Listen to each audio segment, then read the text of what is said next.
Government ജോലി എന്ന വ്യക്തമായ ലക്ഷ്യത്തോടു കൂടി റാങ്ക് ഫയൽ കേട്ടുപഠിക്കാം എന്ന PSC ഓഡിയോയുടെ ക്ലാസ്സുകളിലേക്ക് എത്തിയ എല്ലാ പ്രിയ ഉദ്യോഗാർത്ഥികൾക്കും ഫിസിക്സിന്റെ രണ്ടാം വോളിയത്തിലേക്ക് ഹാർദമായ സ്വാഗതം.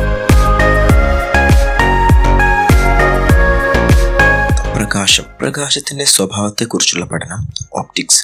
പ്രകാശത്തിന്റെ വേഗത 3×10⁸ മീറ്റർ/സെക്കൻഡ്, 3 ലക്ഷം കിലോമീറ്റർ. പ്രകാശത്തിന് സഞ്ചരിക്കാൻ മാധ്യമം ആവശ്യമില്ല. സൂര്യപ്രകാശം ഭൂമിയിൽ എത്താൻ എടുക്കുന്ന സമയം 8 മിനിറ്റ് 20 സെക്കൻഡ് അല്ലെങ്കിൽ 500 സെക്കൻഡ്. ചന്ദ്രനിൽ നിന്നുള്ള പ്രകാശം ഭൂമിയിൽ എത്താൻ വേണ്ട സമയം 1.3 സെക്കൻഡ്. പ്രകാശം ഏറ്റവും വേഗതയിൽ സഞ്ചരിക്കുന്നത് ശൂന്യതയിൽ. പ്രകാശത്തിന് വേഗത ഏറ്റവും കുറഞ്ഞ മാധ്യമം വജ്രം. പ്രകാശ സാന്ദ്രത ഏറ്റവും കൂടുതലുള്ള പദാർത്ഥം വജ്രം. പ്രകാശ സാന്ദ്രത ഏറ്റവും കുറഞ്ഞ മാധ്യമം ശൂന്യത. തരംഗദൈർഘ്യം കുറവും ആവൃത്തി കൂടുതലുമായ ഘടകവർണം വയലറ്റ്. തരംഗദൈർഘ്യം കൂടുതലും ആവൃത്തി കുറഞ്ഞതുമായ ഘടകവർണം ചുവപ്പ്. എല്ലാ നിറങ്ങളെയും പ്രതിഫലിപ്പിക്കുന്ന നിറമാണ് വെള്ള. എല്ലാ നിറങ്ങളെയും ആഗിരണം ചെയ്യുന്ന നിറം കറുപ്പ്. പ്രകാശത്തിന്റെ അടിസ്ഥാന കണമായ ക്വാണ്ടം അറിയപ്പെടുന്നത് ഫോട്ടോൺ. പ്രകാശത്തെക്കാൾ വേഗതയിൽ സഞ്ചരിക്കുന്ന കണം ടാക്കിയോൺസ്. സൂര്യനും ഗ്രഹങ്ങളും തമ്മിലുള്ള അകലം അളക്കുവാനായി ഉപയോഗിക്കുന്ന യൂണിറ്റ് ആസ്ട്രോണമിക്കൽ യൂണിറ്റ് 1 15 കോടി കിലോമീറ്റർ. ഗാലക്സികൾ തമ്മിലുള്ള ദൂരം അളക്കുവാനുള്ള യൂണിറ്റാണ് പാർസെക്. പ്രകാശം ഏറ്റവും വേഗതയിൽ സഞ്ചരിക്കുന്നത് ശൂന്യതയിലാണെന്ന് കണ്ടെത്തിയത് ലിയോൺ ഫുക്കോൾട്ട്. വ്യത്യസ്ത മാധ്യമത്തിലൂടെ പ്രകാശം സഞ്ചരിക്കുന്നത് വ്യത്യസ്ത അളവിലായിരിക്കുമെന്ന് കണ്ടെത്തിയ ശാസ്ത്രജ്ഞൻ ലിയോൺ ഫുക്കോൾട്ട്. ആദ്യമായി പ്രകാശത്തിന്റെ വേഗം കണക്കാക്കിയ ശാസ്ത്രജ്ഞൻ റോമർ. പ്രകാശത്തിന്റെ വേഗത ഏതാണ്ട് കൃത്യമായി കണക്കാക്കിയ അമേരിക്കൻ ശാസ്ത്രജ്ഞൻ ആൽബർട്ട് ഐ മെക്കാൻസ്. പ്രകാശത്തിന്റെ തരംഗ സിദ്ധാന്തം ആവിഷ്കരിച്ചത് ക്രിസ്റ്റ്യൻ ഹൈജൻസ്. വൈദ്യുത കാന്തിക തരംഗ സിദ്ധാന്തം ആവിഷ്കരിച്ചത് ജെയിംസ് ക്ലാർക്ക് മാക്സ്വെൽ. ക്വാണ്ടം സിദ്ധാന്തം ആവിഷ്കരിച്ചത് മാക്സ് പ്ലാങ്ക്. പ്രകാശം അനുപ്രസ്ഥ തരംഗങ്ങളാണെന്നും തെളിയിച്ച ശാസ്ത്രജ്ഞൻ അഗസ്റ്റിൻ ഫ്രനൽ. പ്രകാശം വൈദ്യുത കാന്തിക തരംഗങ്ങളാണെന്നും തെളിയിച്ച ശാസ്ത്രജ്ഞനാണ് ഹെൻറിച്ച് ഹഡ്സൺ. പ്രാഥമിക വർണ്ണങ്ങൾ 3 തത്വം ആവിഷ്കരിച്ചത് തോമസ് യങ്. പ്രകാശത്തെക്കാൾ വേഗതയിൽ സഞ്ചരിക്കുന്ന ടാക്യോണുകൾ കണ്ടുപിടിച്ചത് ECG സുന്ദർശൻ. നക്ഷത്രങ്ങളിലേക്കുള്ള വലിയ ദൂരം പ്രസ്താവിക്കുന്ന യൂണിറ്റാണ് പ്രകാശവർഷം. പ്രകാശം ഒരു വർഷം കൊണ്ട് സഞ്ചരിക്കുന്ന ദൂരമാണ് പ്രകാശവർഷം, ലൈറ്റ് ഇയർ. ഒരു പാർ സെക്കൻഡ് എന്നത് 3.26 പ്രകാശവർഷം. ഒരു പ്രകാശവർഷം എന്നത് ഏകദേശം 9.46 × 10⁻12 കിലോമീറ്റർ ആണ്. പ്രകാശം അനുപ്രസ്ഥ തരംഗവും ട്രാൻസ്ഫർ വേവ്, ശബ്ദം അനുദൈർഘ്യ തരംഗവും ലോങ്കിറ്റ്യൂഡിനൽ വേവ് ആണ്. പ്രകാശത്തിന്റെ തീവ്രത പ്രകാശ തരംഗത്തിന്റെ ആയതിയെ ആശ്രയിച്ചിരിക്കുന്നു. വൈദ്യുത കാന്തിക വികിരണങ്ങളുടെ സമൂഹം വൈദ്യുത കാന്തിക സ്പെക്ട്രം. വൈദ്യുത കാന്തിക സ്പെക്ട്രത്തിലെ ഏറ്റവും ഇടുങ്ങിയ ഭാഗമാണ് ദൃശ്യപ്രകാശം. ദൃശ്യപ്രകാശത്തിന്റെ തരംഗദൈർഘ്യം 400 മുതൽ 700 നാനോമീറ്റർ വരെ. തരംഗദൈർഘ്യം കുറഞ്ഞ വികിരണങ്ങളെ ആഗിരണം ചെയ്ത് തരംഗദൈർഘ്യം കൂടിയ ദൃശ്യപ്രകാശം ഉത്സർജിക്കുന്ന സ്വഭാവമുള്ള വസ്തുക്കളെ ഫ്ലൂറസെന്റുകൾ എന്ന് വിളിക്കുന്നു. വ്യക്തമായ കാഴ്ചയ്ക്കുള്ള ഏറ്റവും കുറഞ്ഞ ദൂരമാണ് 25 സെന്റിമീറ്റർ. പ്രകാശത്തിന്റെ തരംഗദൈർഘ്യത്തിന്റെ യൂണിറ്റ് ആങ്സ്ട്രോം. പ്രകാശ തീവ്രത ലുമിനസ് ഇന്റൻസിറ്റിയുടെ യൂണിറ്റാണ് കാൻല. വ്യക്തമായ കാഴ്ചയ്ക്കുള്ള ഏറ്റവും കുറഞ്ഞ ദൂരമാണ് 25 സെന്റിമീറ്റർ. പ്രകാശത്തിന്റെ തരംഗദൈർഘ്യത്തിന്റെ യൂണിറ്റ് ആങ്സ്ട്രോം. പ്രകാശ തീവ്രത അഥവാ ലുമിനസ് ഇന്റൻസിറ്റിയുടെ യൂണിറ്റാണ് കാൻല. കണ്ണിന് തിരിച്ചറിയുവാൻ കഴിയുന്ന നിറങ്ങളുടെ എണ്ണമാണ് 1 കോടിയിലേറെ. ദൃശ്യപ്രകാശത്തിൽ അടങ്ങിയിരിക്കുന്ന ഘടകവർണ്ണങ്ങളാണ് VIBGYOR, violet, indigo, blue, green, yellow, orange, red. കണ്ണിന് ഏറ്റവും സുഖകരമായ നിറമാണ് മഞ്ഞ. സയന്റിഫിക് ലബോറട്ടറികളിൽ അപകടത്തെ സൂചിപ്പിക്കുന്നതിന് വേണ്ടി ഉപയോഗിക്കുന്ന നിറം മഞ്ഞ. അപകട സൂചനയ്ക്കുള്ള സിഗ്നലുകളായി ഉപയോഗിക്കുന്ന നിറം ചുവപ്പ്. ടെലിവിഷൻ സംപ്രേഷണത്തിന് ഉപയോഗിക്കുന്ന അടിസ്ഥാന വർണ്ണങ്ങൾ പച്ച, നീല, ചുവപ്പ്. പ്രാഥമിക വർണ്ണങ്ങൾ പ്രൈമറി കളേഴ്സ് പച്ച, നീല, ചുവപ്പ്. പ്രാഥമിക വർണ്ണങ്ങൾ ചേർന്നുണ്ടാകുന്ന വർണ്ണങ്ങൾ ദ്വിതീയ വർണ്ണങ്ങൾ. പ്രാഥമിക വർണ്ണങ്ങളുടെയും കൂടിച്ചേരുമ്പോൾ ഉണ്ടാകുന്ന നിറമാണ് വെളുപ്പ്. ദ്വിതീയ വർണ്ണങ്ങൾ സെക്കൻഡറി കളേഴ്സ് മഞ്ഞ, മജന്ത, സിയാൻ. പച്ചയും ചുവപ്പും കൂടിച്ചേർന്നാൽ മഞ്ഞയുണ്ടാകുന്നു. നീലയും ചുവപ്പും കൂടിച്ചേർന്നാൽ മജന്തയുണ്ടാകുന്നു. പച്ചയും നീലയും കൂടിച്ചേർന്നാൽ സിയാൻ ഉണ്ടാകുന്നു. പച്ച, നീല, ചുവപ്പ് എന്നിവ കൂടിച്ചേർന്നാൽ വെള്ള നിറമുണ്ടാകുന്നു. ദ്വിതീയ വർണ്ണങ്ങൾ ടേർട്ടറി കളേഴ്സ്. 2 ദ്വിതീയ വർണ്ണങ്ങൾ ചേർന്നുണ്ടാകുന്ന വർണ്ണങ്ങളെയാണ് ദ്വിതീയ വർണ്ണങ്ങൾ. മജന്തയും മഞ്ഞയും കൂടിച്ചേർന്നാൽ ചുവപ്പുണ്ടാകുന്നു. സിയാനും മജന്തയും കൂടിച്ചേർന്നാൽ നീല നിറവും ഉണ്ടാകുന്നു. പൂരക വർണ്ണങ്ങൾ കോംപ്ലിമെന്ററി കളേഴ്സ്. ധവളപ്രകാശം ലഭിക്കാനായി കൂട്ടിച്ചേർക്കപ്പെടുന്ന രണ്ട് വർണ്ണങ്ങളാണ് പൂരകവർണ്ണങ്ങൾ. പച്ചയും മജന്തയും കൂടിയാൽ വെള്ള കളർ ഉണ്ടാകുന്നു. ചുവപ്പും സിയാനും കൂടി ചേർന്നാലും വെള്ള നിറം ഉണ്ടാകുന്നു. നീലയും മഞ്ഞയും കൂടി ചേർന്നാലും വെള്ള നിറം ഉണ്ടാകുന്നു.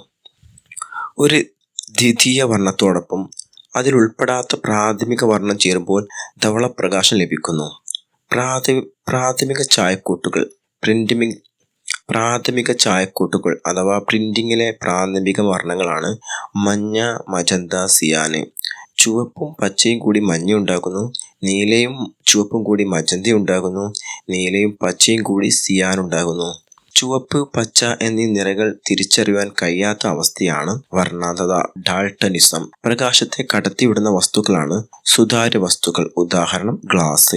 പ്രകാശത്തെ കടത്തിവിടാത്ത വസ്തുക്കൾ അധാര്യ വസ്തുക്കൾ, ഉദാഹരണം തടി, കല്ല്. ഒരു ചുവന്ന പൂവ് നീല പ്രകാശത്തിൽ കാണപ്പെടുന്നത് കറുത്ത നിറത്തിലാണ്. ചുവന്ന പ്രകാശത്തിൽ പച്ച ഇലയുടെ നിറവും കറുപ്പാണ്. പച്ച പ്രകാശത്തിൽ മഞ്ഞപ്പൂവിന്റെ നിറം പച്ച. മഞ്ഞുള്ള പ്രദേശങ്ങളിൽ സഞ്ചരിക്കുന്ന മോട്ടോർ വാഹനങ്ങളുടെ ഹെഡ്ലൈറ്റുകൾക്ക് ഉപയോഗിക്കുന്ന നിറം മഞ്ഞ. ഒരു ചുവന്ന വസ്തുവിനെ നീല ഗ്ലാസിലൂടെ നോക്കിയാൽ കാണുന്ന വസ്തുവിന്റെ നിറമാണ് കറുപ്പ്. അപവർത്തനം. സാന്ദ്രത വ്യത്യാസമുള്ള രണ്ട് മാധ്യമങ്ങൾക്കിടയിലൂടെ പ്രകാശരശ്മി സഞ്ചരിക്കുമ്പോൾ സഞ്ചാരപാതയ്ക്കുണ്ടാകുന്ന വ്യതിയാനമാണ് അപവർത്തനം. നക്ഷത്രങ്ങൾ മിന്നിത്തിളങ്ങാൻ കാരണമായ പ്രകാശ പ്രതിഭാസമാണ് അപവർത്തനം. ജലം നിറച്ച ഗ്ലാസിന്റെ അടിയിൽ വെച്ചിരിക്കുന്ന നാണയം ഉയർന്നതായി തോന്നാൻ കാരണം അപവർത്തനം.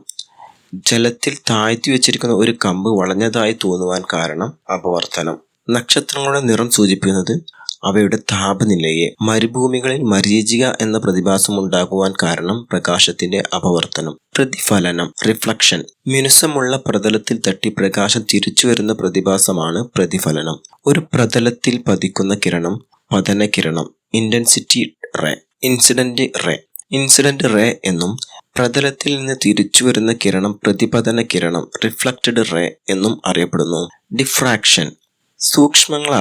സൂക്ഷ്മങ്ങളായ അധാര്യ വസ്തുക്കളെ ചുറ്റി പ്രകാശം വളയുകയോ വ്യാപിക്കുകയോ ചെയ്യുന്ന പ്രതിഭാസം ഡിഫ്രാക്ഷൻ. നിഴലുകൾ ക്രമരഹിതമായി കാണപ്പെടുന്ന പ്രതിഭാസം ഡിഫ്രാക്ഷൻ. സൂര്യന് ചുറ്റുമുള്ള വലയത്തിന് കാരണം ഡിഫ്രാക്ഷൻ. സിഡിയിൽ കാണുന്ന മഴവിൽ നിറങ്ങൾക്ക് കാരണം ഡിഫ്രാക്ഷൻ. ഇന്റർഫറൻസ്. ഒന്നിലേറെ പ്രകാശ തരംഗങ്ങൾ ഒരേ സ്ഥലത്തെത്തുമ്പോൾ അവയുടെ ഫലങ്ങൾ കൂടിച്ചേരുമ്പോൾ ഉണ്ടാകുന്ന പ്രതിഭാസമാണ് ഇന്റർഫറൻസ്. സോപ്പ് കുമിളയിലും വെള്ളത്തിലുള്ള എണ്ണപ്പാളിയിലും കാണുന്ന മനോഹര വർണ്ണങ്ങൾക്ക് കാരണം ഇന്റർഫറൻസ് ആണ്. വിസരണം. പ്രകാശം അന്തരീക്ഷ വായുവിലെ പൊടിപടലത്തിൽ തട്ടിയുണ്ടാകുന്ന ഭാഗികമായ പ്രതിഫലനമാണ് വിസരണം. ആകാശം നീല നിറത്തിന് കാണപ്പെടാൻ കാരണം പ്രകാശത്തിന്റെ വിസരണമാണ്. കടലിന്റെ നീല നിറത്തിന് വിശദീകരണം നൽകിയ ശാസ്ത്രജ്ഞനാണ് CV രാമൻ. ഏറ്റവും കൂടുതൽ വിസരണത്തിന് വിധേയമാകുന്ന നിറം വയലറ്റ്. ഏറ്റവും കുറവ് വിസരണത്തിന് വിധേയമാകുന്ന നിറം ചുവപ്പ്. ഏറ്റവും കൂടുതൽ താപം ആഗിരണം ചെയ്യുന്ന നിറം കറുപ്പ്. ഏറ്റവും കുറച്ച് താപം ആഗിരണം ചെയ്യുന്ന നിറം വെള്ള. സമുദ്രജലം നീല നിറമുള്ളതായി തോന്നുന്നതിന് കാരണമായ പ്രതിഭാസമാണ് വിസരണം. ആകാശത്തിന്റെ നീല നിറത്തിന് വിശദീകരണം നൽകിയ ശാസ്ത്രജ്ഞനാണ് ലോർഡ് റൈലി. അന്തരീക്ഷ വായു ഇല്ലെങ്കിൽ ആകാശത്തിന്റെ നിറം കറുപ്പ്. ചന്ദ്രനിൽ ആകാശത്തിന്റെ നിറം കറുപ്പ്. ചന്ദ്രനിൽ ആകാശത്തിന്റെ കറുപ്പ് നിറത്തിന് കാരണം ചന്ദ്രനിൽ അന്തരീക്ഷമില്ലാത്തതിനാൽ പ്രകാശത്തിന്റെ വിസരണം സാധ്യമാകുന്നില്ല. പ്രകീർണനം. സമന്വിത പ്രകാശം അതിന്റെ ഘടകവർണ്ണങ്ങളായി പിരിയുന്ന പ്രതിഭാസമാണ് പ്രകീർണനം. മഴവിലുണ്ടാകുവാൻ കാരണമാകുന്ന പ്രതിഭാസം പ്രകീർണനം. മഴവിലുണ്ടാകുന്നതിനുള്ള മറ്റു കാരണങ്ങൾ അപവർത്തനം, പൂർണ്ണാന്തരിക പ്രതിഫലനം. മഴവില്ലിന്റെ ആകൃതി അർദ്ധവൃത്താകൃതി. മഴവില്ലിൽ ഏറ്റവും മുകളിലായി കാണപ്പെടുന്ന ഘടകവർണ്ണം ചുവപ്പ്. മഴവില്ലിൽ ഏറ്റവും താഴെയായി കാണപ്പെടുന്ന ഘടകവർണ്ണം വയലറ്റ്. മഴവില്ലിന്റെ മധ്യത്തിലുള്ള വർണ്ണം പച്ച. മഴവില്ലിന്റെ വയലറ്റ് കാണുന്ന കോൺ 40.8 ഡിഗ്രി. മഴവില്ലിൽ ചുവപ്പ് കാണപ്പെടുന്ന കോൺ 42.8 ഡിഗ്രി. മഴവില്ലുണ്ടാകുന്ന സൂര്യന്റെ എതിർദിശയിലാണ്. കിഴക്ക് ഭാഗത്ത് സൂര്യനുള്ളപ്പോൾ മഴവില്ല് രൂപപ്പെടുന്നത് പടിഞ്ഞാറ് ഭാഗത്ത്. പൂർണ്ണാന്തരിക പ്രതിഫലനം. ഒപ്റ്റിക്കൽ ഫൈബറുകൾ വഴി അതിവേഗ വിവരം വിനിമയത്തിന് സഹായിക്കുന്ന പ്രകാശ പ്രതിഭാസമാണ് പൂർണ്ണാന്തരിക പ്രതിഫലനം. ഫൈബർ ഒപ്റ്റിക്സിന്റെ പിതാവ് നരീന്ദർ സിംഗ് കപാനി. ശരീരത്തിലെ ആന്തരഭാഗങ്ങൾ കാണാനായി വൈദ്യശാസ്ത്രത്തിൽ ഉപയോഗിക്കുന്ന എൻഡോസ്കോപ്പിയിൽ പ്രവർത്തികമാക്കിയിരിക്കുന്നത് പൂർണ്ണാന്തരിക പ്രതിഫലനമാണ്. വജ്രത്തിന്റെ തിളക്കത്തിന് കാരണമായ പ്രകാശത്തിന്റെ പ്രതിഭാസമാണ് പൂർണ്ണാന്തരിക പ്രതിഫലനം. ഫോട്ടോ ഇലക്ട്രിക് പ്രഭാവം. Photo electric effect. Sodium, potassium തുടങ്ങിയ ലോഹങ്ങളുടെ ഉപരിതലത്തിൽ പ്രകാശരശ്മികൾ പതിക്കുമ്പോൾ അതിൽ നിന്നും ഇലക്ട്രോണുകൾ ഉത്സർജിക്കുന്ന പ്രതിഭാസം ഫോട്ടോ ഇലക്ട്രിക് പ്രഭാവം. ഫോട്ടോ ഇലക്ട്രിക് പ്രഭാവം ആവിഷ്കരിച്ചത് ഹെൻറിച്ച് ഹെർട്സ്. ഫോട്ടോ ഇലക്ട്രിക് പ്രഭാവം വിശദീകരിച്ചത് ആൽബർട്ട് ഐൻസ്റ്റീൻ. സോളാർ സെല്ലുകളുടെ പ്രവർത്തന തത്വം ഫോട്ടോ ഇലക്ട്രിക് പ്രഭാവം. റേഡിയോ സംരക്ഷണം എന്ന ആശയം ആദ്യമായി ഇന്ത്യൻ ശാസ്ത്രജ്ഞനാണ് ജെ.സി. ബോസ്. ഇൻഫ്രാറെഡ് കിരണങ്ങൾ കണ്ടെത്തിയ ശാസ്ത്രജ്ഞൻ വില്യം ഹെർഷൽ. സൂര്യപ്രകാശത്തിലെ താപകിരണങ്ങൾ എന്നറിയപ്പെടുന്നത് ഇന്റർഫെറൻസ്. വിദൂര വസ്തുക്കളുടെ ഫോട്ടോ എടുക്കുന്നതിന് ഉപയോഗിക്കുന്ന പ്രകാശകിരണങ്ങളാണ് ഇൻഫ്രാറെഡ് കിരണങ്ങൾ. വിസരണം കുറവായതിനാലാണ് ഇൻഫ്രാറെഡ് കിരണങ്ങൾ വിദൂര ഫോട്ടോഗ്രാഫിയിൽ ഉപയോഗിക്കുന്നത്. രാത്രികാലങ്ങളിൽ സൈനികർ ഉപയോഗിക്കുന്ന കണ്ണടയിൽ ഉപയോഗിക്കുന്ന കിരണമാണ് ഇൻഫ്രാറെഡ്. ടി.വി. റിമോട്ടിൽ ഉപയോഗിക്കുന്ന കിരണം ഇൻഫ്രാറെഡ്. ദൈവം പ്രകാശത്തെ ഇരുട്ടിൽ നിന്നും വേർതിരിക്കുന്നു. God separating light from darkness എന്ന പെയിന്റിംഗ് വരച്ച ചിത്രകാരനാണ് മൈക്കലാഞ്ചലോ. അൾട്രാവയലറ്റ് കിരണങ്ങൾ. സൂര്യാഘാതം അല്ലെങ്കിൽ സൺബേൺ ഉണ്ടാകുവാൻ കാരണമായ കിരണമാണ് അൾട്രാവയലറ്റ്. കള്ളനോട്ട് തിരിച്ചറിയാൻ വേണ്ടി ഉപയോഗിക്കുന്ന കിരണമാണ് അൾട്രാവയലറ്റ്. നെയ്യിലെ മായം തിരിച്ചറിയാൻ ഉപയോഗിക്കുന്ന നിറവും അൾട്രാവയലറ്റ് ആണ്. സൂര്യനിൽ നിന്നുള്ള അൾട്രാവയലറ്റ് കിരണങ്ങളെ ആഗിരണം ചെയ്യുന്ന അന്തരീക്ഷവായുവിലെ പാളിയാണ് ഓസോൺ പാളി. ഓസോണിന്റെ നിറം ഇളം നീല. ശാസ്ത്രക്രിയാ ഉപകരണങ്ങൾ. അണുവിമുക്തമാക്കാൻ ഉപയോഗിക്കുന്ന കിരണം അൾട്രാവയലറ്റ്. ട്യൂബ് ലൈറ്റിനുള്ളിലെ പ്രകാശകിരണങ്ങൾ അൾട്രാവയലറ്റ് കിരണങ്ങൾ. ട്യൂബ് ലൈറ്റിനുള്ളിലെ പ്രകാശകിരണങ്ങൾ അൾട്രാവയലറ്റ് കിരണങ്ങൾ. ശരീരത്തിലെ വൈറ്റമിൻ ഡി ഉൽപ്പാദിപ്പിക്കുന്ന പ്രകാശകിരണം അൾട്രാവയലറ്റ്.